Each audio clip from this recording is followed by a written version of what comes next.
day. And I'll admit that I'm starting today a little bit salty. Because, for those of you who don't know, I will be 53 in March.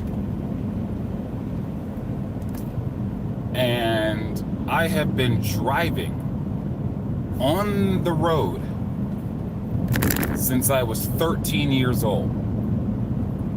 Now, there are those out there who will say, wait a minute. In the United States, outside of some extremely rural situations, you can't drive until you're 16. Well, that is true. I grew up in Pasadena, Maryland. You could drive at 13. Yeah, I mean, if you know Pasadena, Maryland, back when I was a kid, it was pretty much Fort Smallwood Road and Mountain Road. I lived off of Fort Smallwood Road. And, yeah, as a matter of fact, one of the routines, whenever it snowed, it was actually my job to drive up to the 7-Eleven. Hey, good morning, Pooh. But yeah, it was my job to drive up to the 7-Eleven and get a newspaper and bring it back. That was the job my dad assigned me whenever it snowed. Now, I understand now there's a reason for that. And the reason was I was supposed to give him a scouting report on how bad the roads were. That started at 13. So why do I bring that up? I think, you know, a lot of times, and when I was younger, I looked at older folks and I thought this way. But I think a lot of younger folks look at older folks and think they're just grumpy about everything. And I realize we're not grumpy. We just look at the younger folks like, what's wrong with you? Here's the example. I got a comment where somebody said that it looked very dangerous. They said it looked like I was flying up and down the highway. So I don't know how fast it looks to somebody. I actually say that I point the camera this way so that people can look at the view, because where I live is very, very scenic. So you have the conversation and or the music, but you also have the scenery. And the person said it looked like, you know, it's flying down the road. Right now I'm going 50 miles an hour. I don't know what that looks like. I'm going 50 miles an hour. When you all see me on the highway, generally speaking, I'm in cruise control at 73 miles an hour. The only time that changes is when I'm in the midst of big trucks, because any experienced driver knows that when you're in the midst of big trucks, the truth of the matter is the big trucks determine your speed. And it's funny because when you get older, you look at the younger folks like they're idiots when they're diving and twisting all around the big truck. No. They do not stop easily. They do not adjust easily.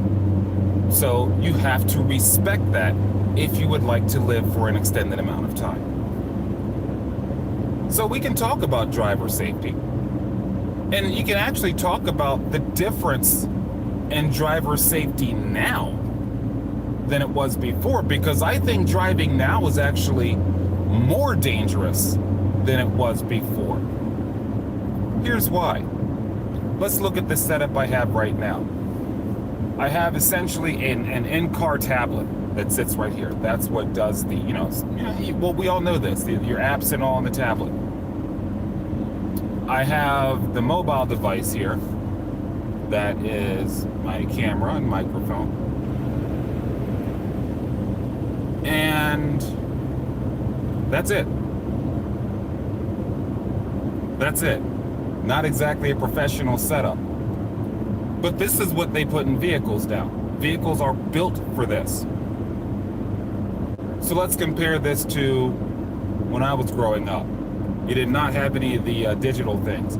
You had a big giant map or a big giant newspaper. You know, these days, when we're taught to drive 10 and 12. Part of the reason why we were taught to drive 10 and 12 was so that you could hold the map on the steering wheel so you could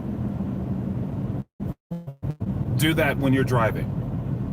That is a thing. And so a lot of folks, and I've mentioned this before. Now, I don't do the texting and driving thing because, first of all, laws. Second of all, I understand that I'm older and my reaction time is not what it used to be, although I can still turn on about a 95-mile-an-hour fastball easily. I can. True statement. But, shoot, what was I babbling about? It was about reaction time. But there are certain things you don't do when you're driving. Like I said, I stay in cruise control. Right now, I'm on, I guess, what some would call a country highway. It's a main artery through the rural part of well, almost at Flat Top. This black hole sounds like he was raised by Mr. Rogers. I will take that as a compliment. I will take that as a compliment. Listen, my dad was the son of a sharecropper. To most of us, that says enough about how he came up. And the way he spoke, the way my father spoke, it was pretty apparent that he was from southern Georgia, Florida Panhandle, if that makes sense at all. My father did not talk highbrow. He talked pretty much like he came from down there, you know, and he said things like orange, like he didn't know what an orange was. He said orange, you know. So yes, he spoke like that. And both of my parents, now my mother's from rural North Carolina, so both of my parents are southeast, like what we call the deep south. And they raised my siblings and me in Maryland, Anne Arundel County. And they were determined that there were certain aspects of the environment from which they came that would not be part of their children. And one of it was how we spoke. So when you say, dude sounds like Mr. Rogers, I'm like, Dad, mission accomplished.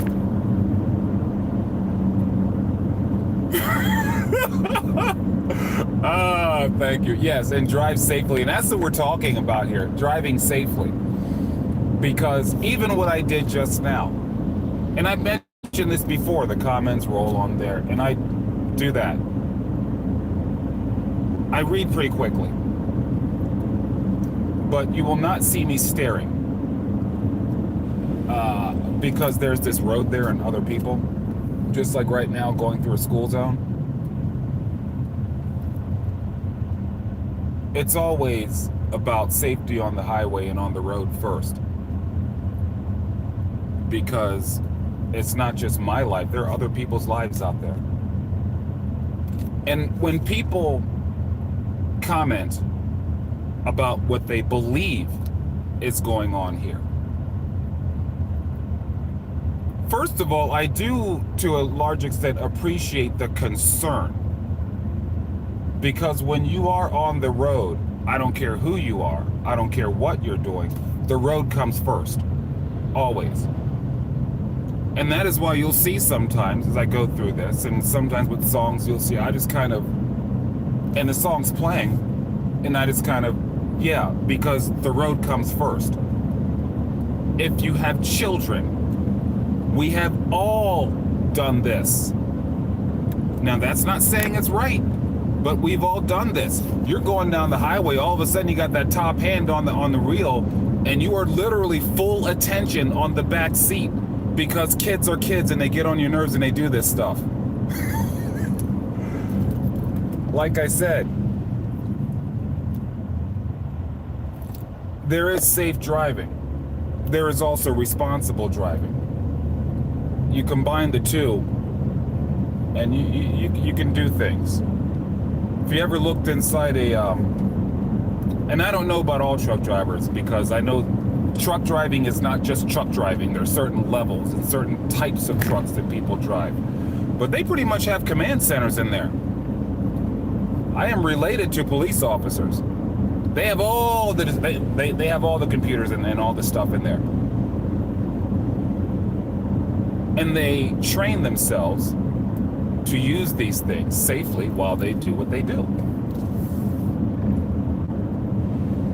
Does anyone remember the big giant map though?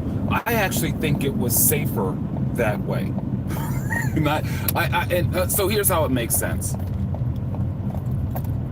When you have that little tiny device, if you're looking at a map on that little tiny device, you have to get close to it. Unless you're really good at, like you know the area, you're kind of really good at knowing which road is which, because if you're just looking from a distance, sometimes that map will fool you. Now, the built-in tablet that cars have now, I think is probably the best thing going. But if not that, I actually think the paper is safer until you drop it. I had a buddy in high school who literally had like an envelope on a steering wheel so he could just have things that he was reading, because he would read his assignments while he was driving, like Macbeth and stuff on the highway, because we were trained to be right here. We were trained to have our eyes go everywhere. I remember when they first started putting cameras, backup cameras in vehicles as a standard. And I went all total full-blown old man on that. I was like, you don't need a camera, you know, if you know how to drive, blah, blah, yakety schmackety. And to a large extent, I still think that. You don't, if you know what you're doing, if you know your vehicle, if you know how to drive, you don't need a backup camera. That being said, I have a backup camera and I check my mirrors and then I check the camera, because I know how to drive. I do think technology, and I say this mainly because being in technology, I kind of see how it affects people's behaviors. Like right now, I'm in cruise control.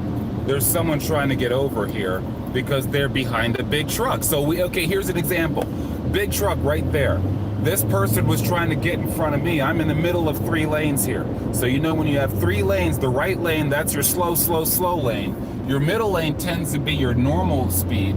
And then your left lane is your passing lane. So this is the situation. So in front of me, in the middle lane, was a car going 70, 72. And to the left of me was a car behind a big truck. So there was a big truck in the passing lane, and there was a car behind it that was trying to pass on the right to get in front of this big truck. So many unsafe behaviors there. So we talked about this before. When you are driving and you're around the big trucks determine the speed. But I saw something's not factual at all. I'm curious as to what's not factual. But so I got off the gas. Crash? No, I'm not going to crash. I will tell you all. Of course, there's always a level of confidence, but you don't do things without confidence.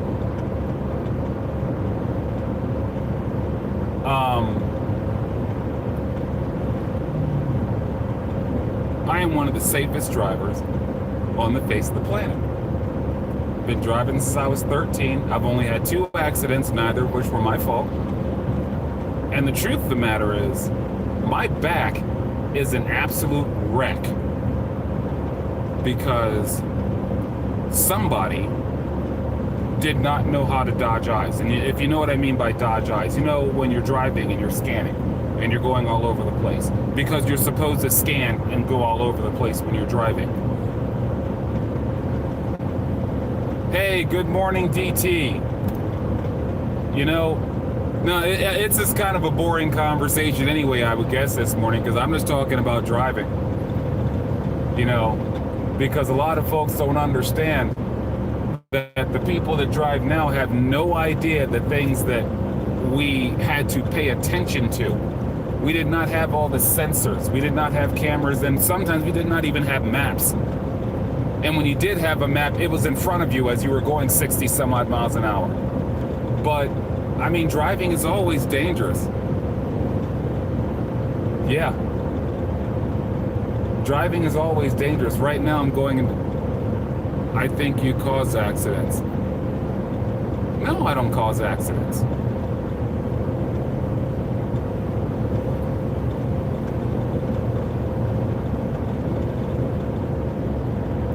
But, no.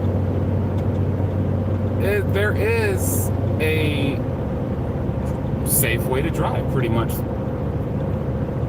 If you are keeping your focus on the road,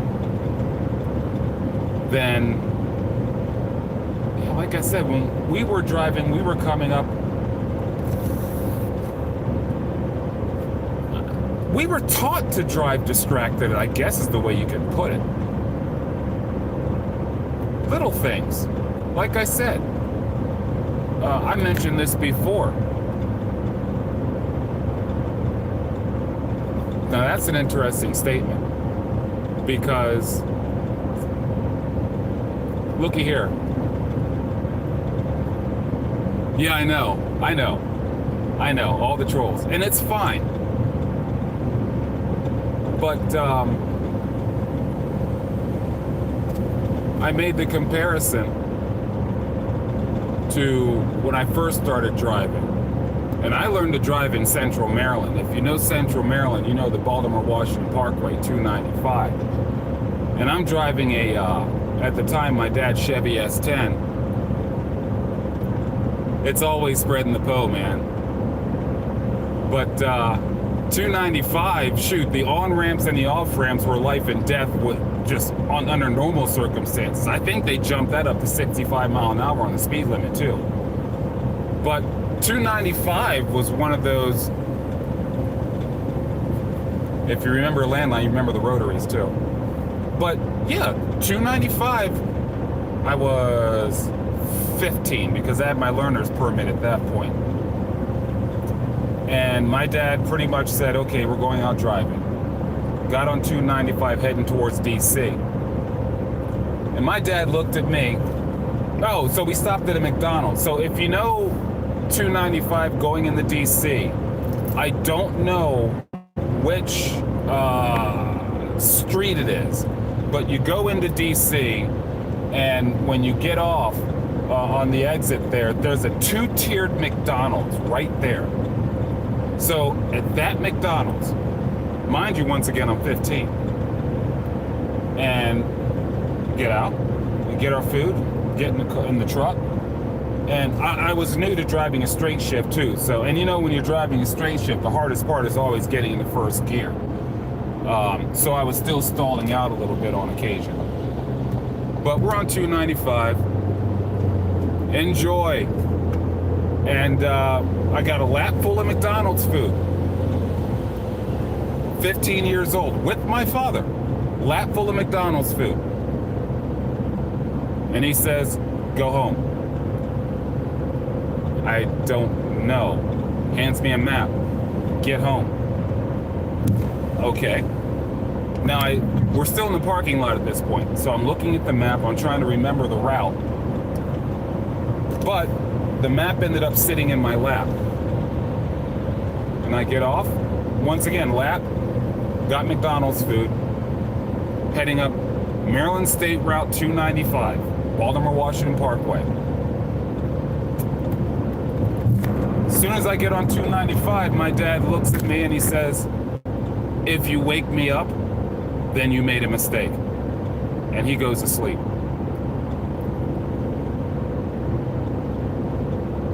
I don't know the way. I have McDonald's food.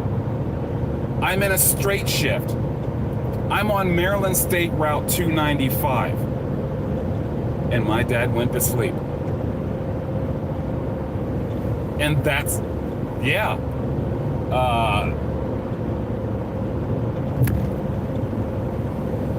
That's how we were taught. I know many kids who grew up around where I grew up who had driving responsibilities. I grew up at a time where, and they phased it out as I got older, But I grew up at a time where the kids drove the school buses. Driving was basically a part of growing up. Do kids really learn to drive?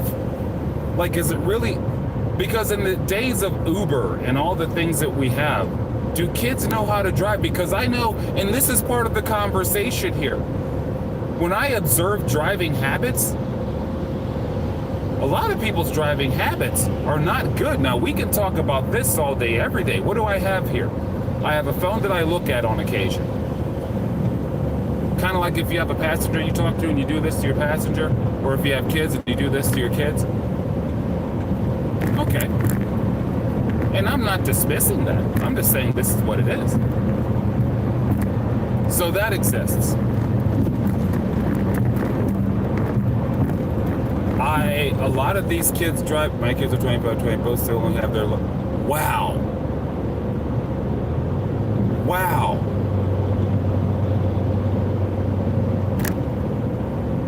When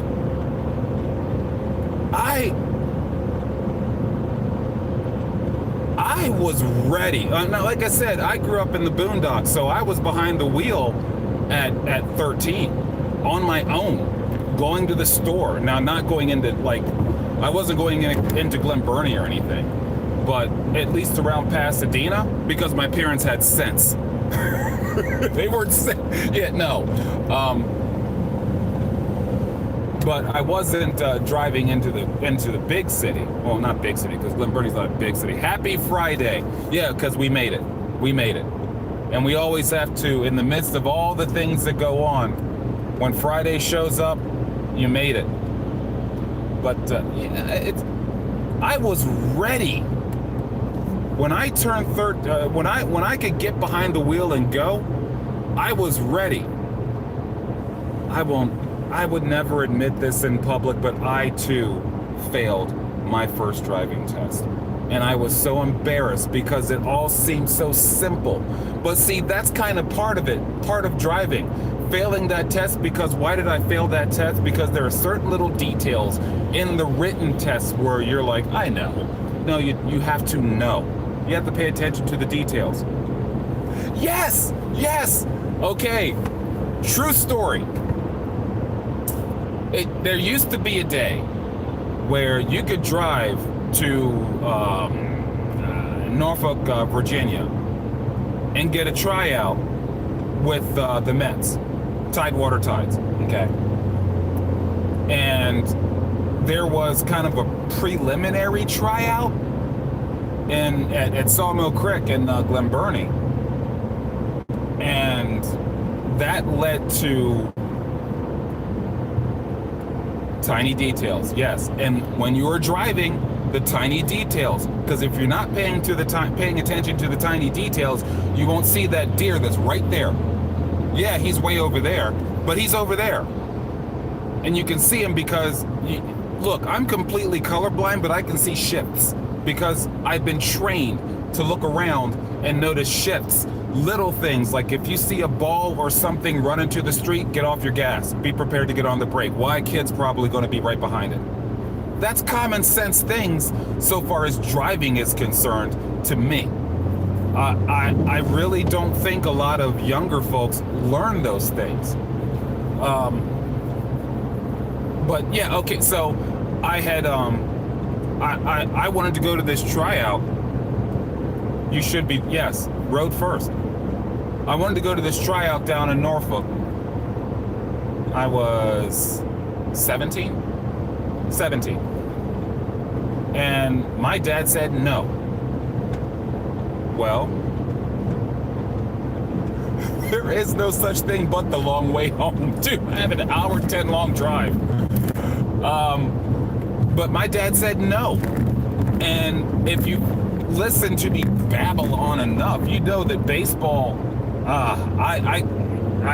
I screw school, screw all the other stuff. I wanted to be a baseball player. In the midst of all the failures I had, all the teams I did not make, I was determined to be a professional ball player.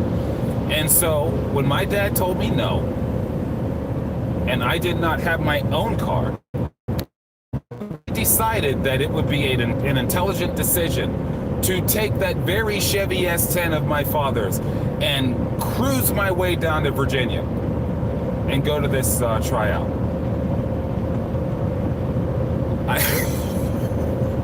The long and short of that is I was defeated twice in one day by the Tidewater Tides and by my father when I got back. But driving is an experience. Yeah, that was all. I mentioned this a couple of months ago. My boys, I mean, they're good, but you know, they're 10 and 10, so they can only be so good because they're young. You never know. But it really, seriously, it bothers me how they, we'll talk about homeless. It bothers me how they just don't have that drive for baseball. But I understand they're not me. It just, I'm like, what's wrong with you? But somebody asked, how long have I been homeless? And I understand it's a troll, it's a joke, it's fine. When I got sent home, when baseball told me it didn't want me, when I got cut, first of all, I got cut because of my attitude. That was it. It wasn't talent. It wasn't health. My attitude sucked. And I thought I was good enough to justify my arrogance. And that's a harsh lesson to learn when you're looking at other guys and they are nowhere near as good as you, and you wonder why. And it takes years sometimes. And people tell you, but my attitude sucked. But I got back and I was depressed, and I did. I lived in my Volkswagen Rabbit for about 5 months, and that was in State College, PA. And that was during part of the winter. So that's not homelessness as most people know it, like most people who go homeless. But depression had me bad then, had me really bad. I didn't want to do anything. I didn't even want to play baseball. I just wanted to not be.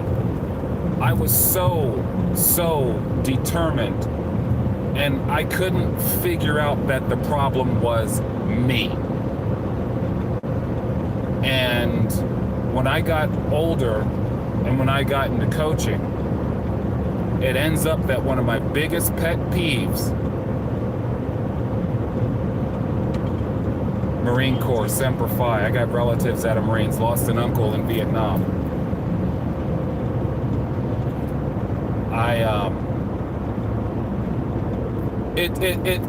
Baseball and golf specifically are sports that force you to be introspective if you are serious about being successful. And you know what? You're right. And that's why I said it's not the same level of homelessness as most people experience. And it was a choice. It was a choice. I chose not to get over my depression for 5. No, I used to, back in State College. No, I don't live in my car now. I have wife and 4 children, 3 at the house. I hide in my car sometimes when it gets chaotic in the house. Although I guess you could use it as kind of a, what's the word that I'm looking for? I can't think of the word that I'm looking for. But yeah, it's almost like, because I'm always in the car. And like I said, that's how this started. I would be in the car, and if you drive, and I couldn't read all of that, but if you drive a lot, you know this. And I was a talk radio guy. I did a lot of listening to talk radio. And I would end up talking, and then I end up talking to the invisible person in the passenger seat, because I'm in the car by myself and I'm just talking. And then I turn on some tunes, and I'm the guy that when you're at the red light, you look and you see that idiot over there just screaming like he's on stage or playing air drums. That's me. And I told people this before. It was No Life Shack. I was watching No Life Shack, and he's a reactor. And I just thinking, people tune in to watch this person watch things. Okay. I'm not doing anything. I mean, I'm literally going to work and coming back home or running errands. Because for those who also don't know, my wife is disabled. And so, yeah, I do all of the driving, because my oldest has her own life in her own place in Baltimore, and my other three are too young to drive. So, yeah. But I was kind of just thinking, maybe, just maybe, somebody would give two craps and get entertained by my stupidity here. And that turned into some conversations. I've had conversations with folks not only about just driving, not only about the music, also about disability, because that's a part of my life now. Things you have to do, things that you have to deal with. And I kind of out of the side of my eye, I can see, you got the trolling that goes on. Like I said, it's fine. But there is a community here of folks that, as I say, ride with me. And a lot of folks that ride with me have a lot of life experience that they have shared with me that has helped me deal with the just adapt to what I am going through in life and what I look forward to in life. And I didn't expect that. I did not expect that at all. I fully appreciate it. And all of that is because I talk to that phone. That's why. I'm not going to be so, I think pretentious is the word that I should use. But people have commented to me on occasion that something that I posted, something that I said just made their day. And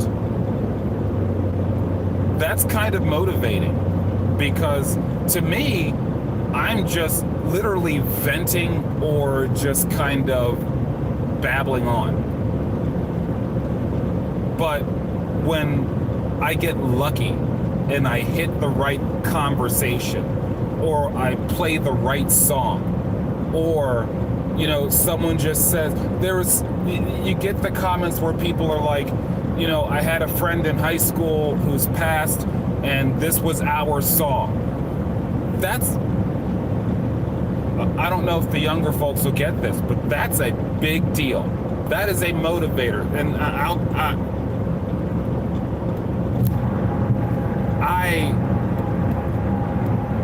that's cool to me. And so, yes, that, for lack of a better term, I mean, look, it inspires someone like me. And this is not a money-making channel. This is literally me passing time as I'm on my way to work or on my way home from work.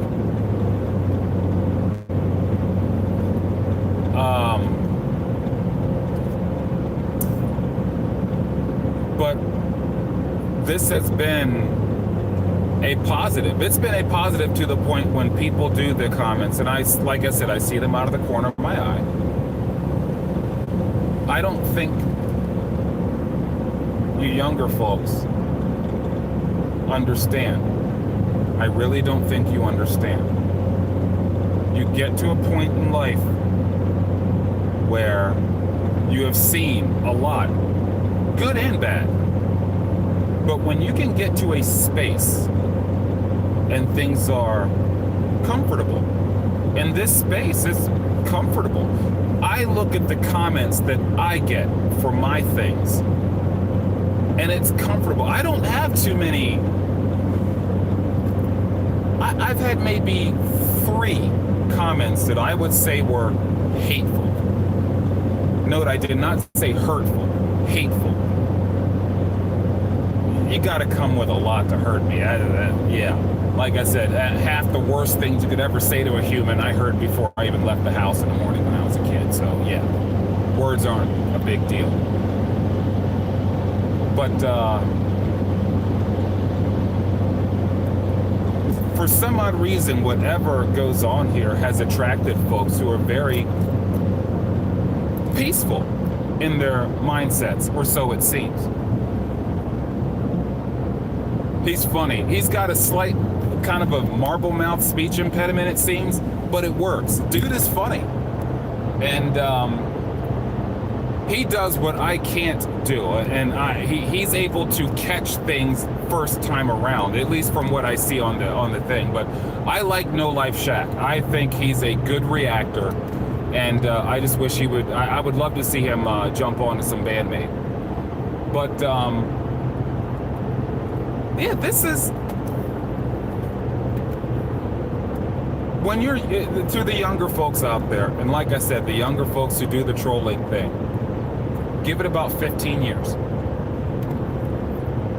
And I think that's one of the reasons why it doesn't bother me. First of all, hashtag Gen X, yeah, whatever, it's only words. Second of all, I was a young jerk at one time too. I was an absolute jerk. And good at it too. Self-serving. Self-centered, unjustifiably arrogant, still a hard worker back then. But yeah, so when I see what we'll just call it ignorance as it floats up, it doesn't really get to me.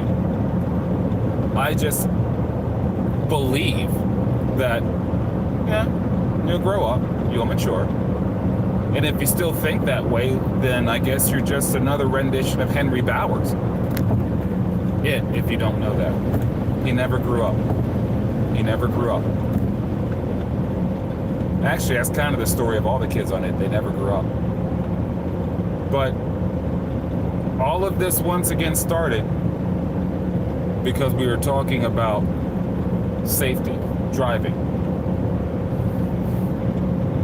And like I said, the things that I've experienced since starting this have been such a positive that all the BS that I see, I understand that comes with the territory. And when I was immature with nothing better to do, I would have done the same thing probably, because I was a jerk also.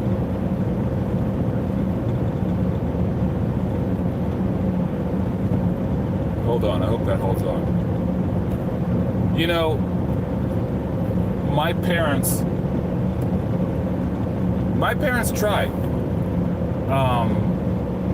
And they did a good job because the lesson eventually stuck. I knew at a young age that I was smarter than both my parents.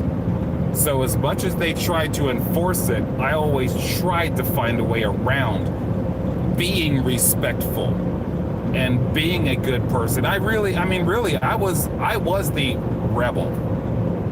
And my mother would tell me when I was younger about raising kids, because my parents always talked to us in a way that they would kind of drop advice nuggets for when you become an adult. And back, at least the family I was raised in, it was pretty much expected.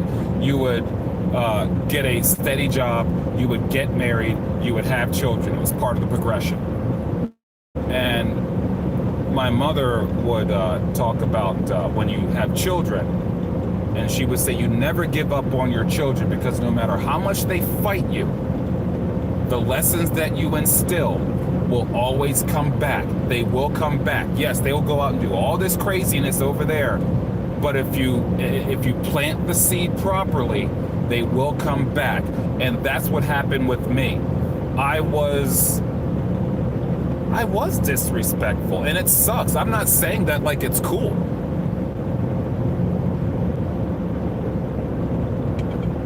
Do I remember 23?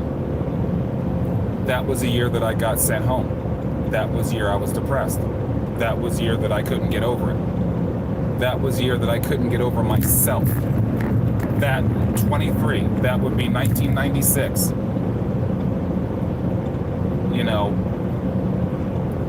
And married at 21, first of all, congratulations.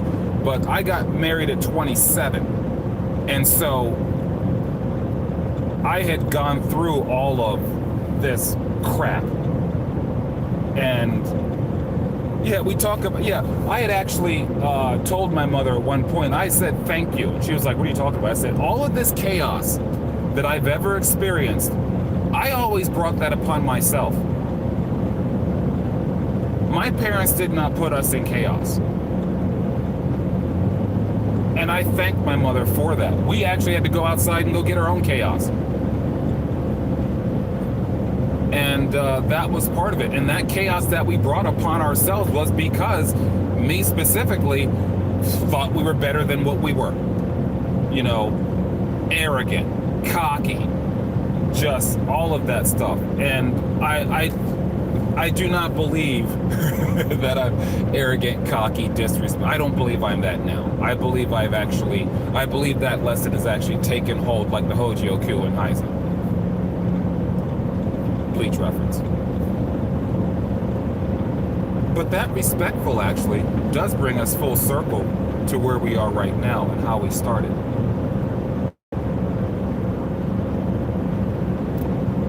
When I started doing this channel, like I said, all of it, well, about 90% of it is right here.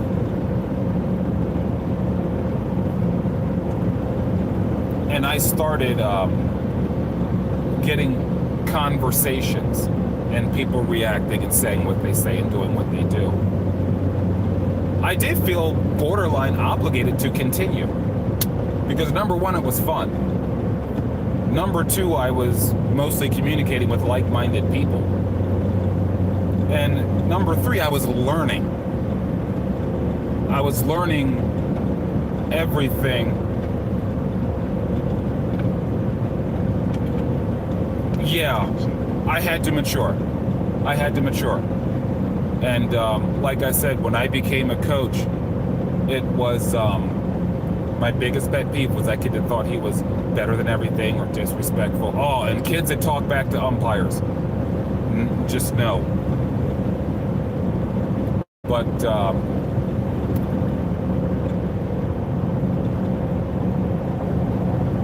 you have the vision. So you have a relationship question.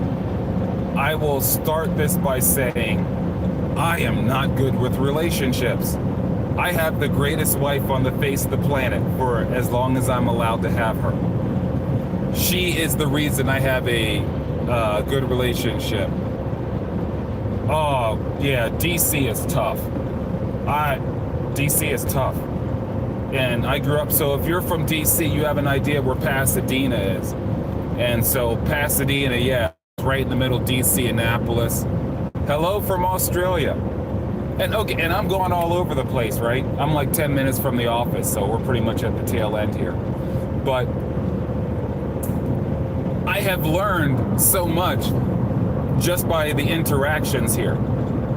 And it's about life, because there are folks older than me, older than I, who communicate with me and teach me. Because I'm only 52, I don't know everything. Shoot, the older I get, the more I realize I don't know crap. And I've learned, and it's not just about life, it's about music. And hello to Australia. This is how I heard of Warumpi Band. Who? Exactly. And if you're I guess you could say it's kind of like being an enthusiast for life. It's not because it's everything here. I've kind of gone back into the mindset that my father had because I was raised in the church. Like I said, my parents, they did their job. I was raised in the church. I was raised to be respectful. Yes, ma'am. Yes, sir. All of that stuff, and I fought it tooth and nail.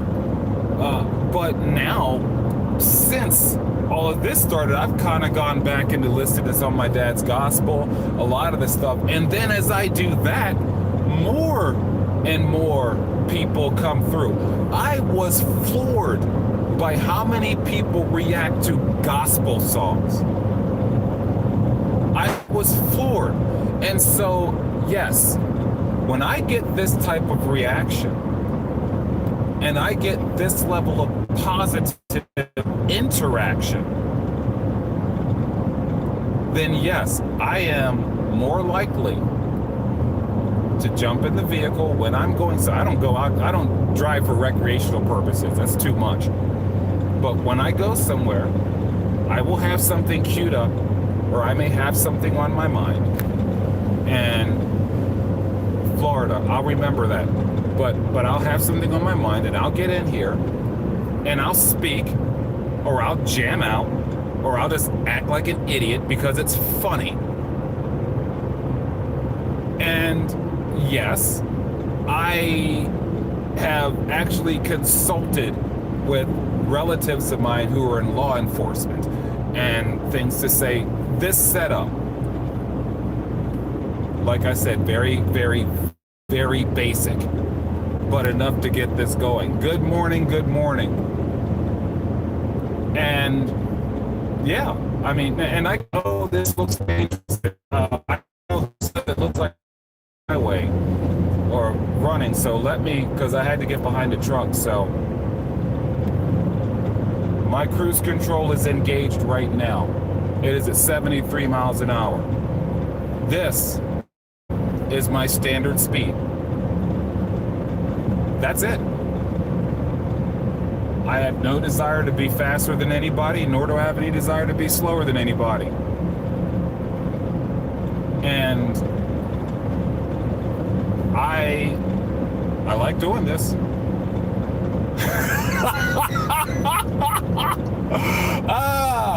That's funny. Cat Williams and I siblings. Not quite, but I'm catching up to him here. Not quite. So that's funny. And see, now that's another thing. If you're going to come with the trollism, make it funny. That's funny. That's funny. So, yeah. But, yeah, I'm about at the office anyway. So, hey, it's Friday. Everybody enjoy your Friday. If you're going to troll somebody today, make it funny. Don't be hateful, just make it funny. I'm allergic to chocolate. Now you've been noticed. Serious, true statement. I am allergic to chocolate. I eat chocolate, I break out, look like a relief map, and I'm throwing up for like days. It's really bad. And there are other things, but we don't need to talk about that. But yeah, I gotta get my, no, that is not true. But I gotta get myself ready, get in the office. Everybody have a happy Friday. And yeah, creepy finger going across the screen here.